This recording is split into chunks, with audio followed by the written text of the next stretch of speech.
दो बकरियों की कहानी। नदी किनारे एक छोटा सा गांव था।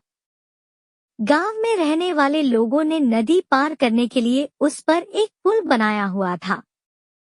लेकिन वह पुल इतना संकरा था कि एक बार में केवल एक ही व्यक्ति उसे पार कर सकता था। एक दिन की बात है। एक बकरी नदी पर बने उस पुल को पार कर रही थी। पुल पर चलते चलते उसने देखा कि एक दूसरी बकरी उसी पुल पर विपरीत दिशा से आ रही है। कुछ ही देर में दोनों पुल के बीचों बीच पहुंच गई। पुल को एक बार में केवल एक ही बकरी पार कर सकती थी। इसलिए दोनों बकरियां कुछ देर तक इंतजार करती रही कि सामने वाली बकरी पीछे हट जाएगी।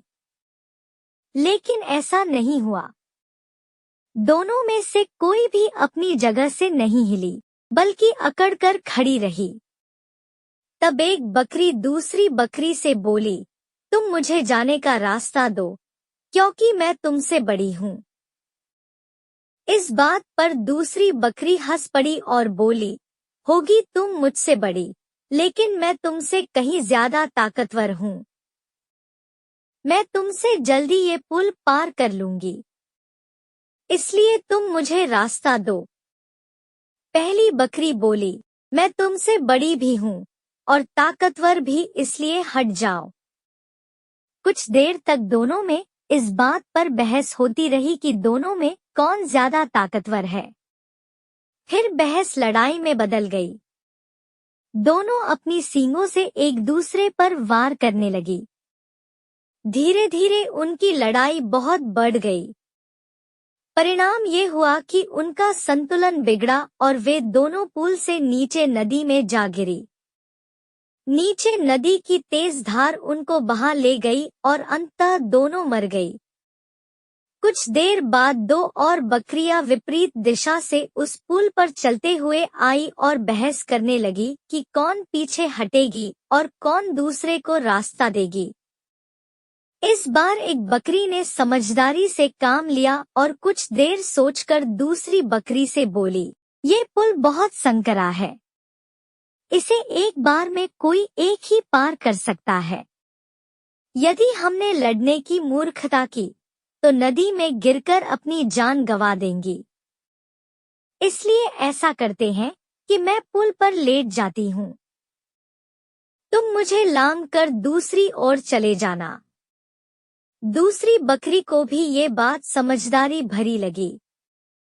उसने पहली बकरी की बात मान ली। पहली बकरी पुल पर लेट गई और दूसरी बकरी उसे लांघ कर दूसरी ओर चली गई।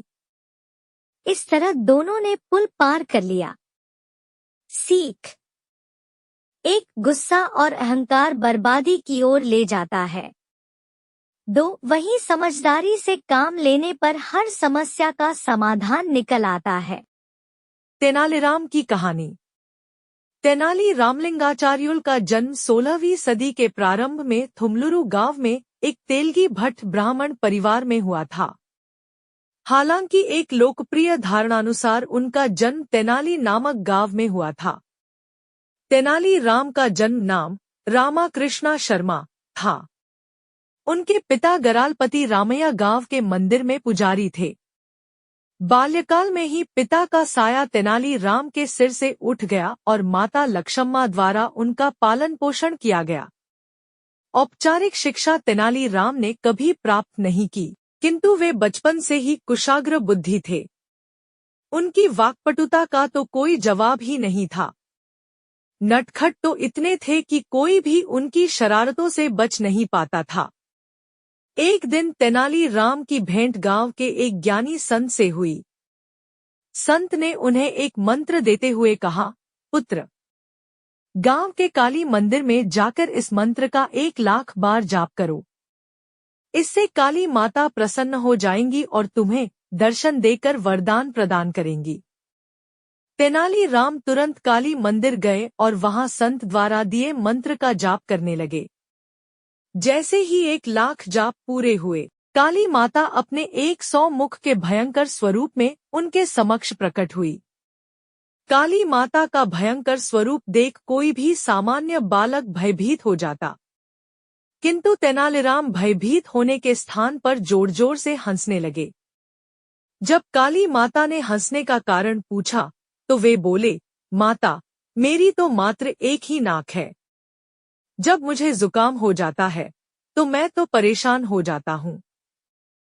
आपके तो 100 मुख होने के कारण 100 नाक हैं और हाथ मात्र 2। मैं सोच रहा हूँ कि ऐसे में आप क्या करती होंगी। तेनाली राम के हंसमुख स्वभाव और बाल सुलभ बातें सुनकर काली माता हंस पड़ी और बोली, पुत्र, मैं तुम्हें वरदान देती हूँ कि भविष्य में तुम विकट कवि के रूप में प्रसिद्ध होगे। तुम्हारी बातें हर किसी का मनोरंजन करेंगी। वो तो ठीक है माता, लेकिन इससे मुझे क्या प्राप्त होगा? आप मुझे कोई और वरदान दीजिए, तेनालीराम बोले। तब काली माता हाथ में 2 कटोरे लेकर तेनालीराम से बोली, पुत्र, इन 2 कटोरों में से एक में ज्ञान है और दूसरे में धन। मैं तुम्हें दोनों में से एक चुनने का अवसर प्रदान करती हूँ। काली माता की बात सुनकर तेनालीराम सोचने लगे कि जीवन में ज्ञान और धन दोनों ही आवश्यक है। यदि दोनों ही वरदान मिल जाए तब कोई बात है। तेनालीराम को विचार मग्न देख काली माता बोली, क्या बात है पुत्र? किस कटोरे का चुनाव करना है ये समझ नहीं आ रहा। ऐसी बात नहीं है माता। चुनाव करने के पहले मैं बस एक बार दोनों कटोरे अपने हाथ में लेकर देखना चाहता हूँ, तेनाली बोले। काली माता ने जैसे ही दोनों कटोरे तेनाली के हाथ में दिए, तेनाली ने झटपट दोनों कटोरे को मुंह से लगाया और गटक गए। इस तरह अपनी बातों में उलझाकर उन्होंने काली माता से दोनों वरदान प्राप्त कर लिए। माता, क्षमा करना। जीवन में ज्ञान और धन दोनों ही आवश्यक है, इसलिए मैंने दोनों ले लिए। जब तेनालीराम ने भोलेपन से ये बात कही तो काली माता हंसने लगी। पुत्र, मैं तुम्हें दोनों वरदान देती हूँ। जीवन में तुम कई सफलताएं प्राप्त करोगे, किंतु ध्यान रहे कि तुम्हारे मित्र तो होंगे ही, शत्रु भी कम न होंगे, इसलिए होशियार रहना। इतना कहकर काली माता अंतर्ध्यान हो गई। आगे चलकर तेनालीराम विजयनगर के राजा कृष्णदेवराय के प्रिय मंत्री बने। उन्हें लोगों का बहुत स्नेह प्राप्त हुआ और धन संपदा की भी कमी न हुई, किंतु उनके जीवन में शत्रु भी बहुत रहे जो उनके विरुद्ध षड्यंत्र रचते रहे। तेनालीराम भी अपनी चतुराई से सदा उन्हें मात देते रहे।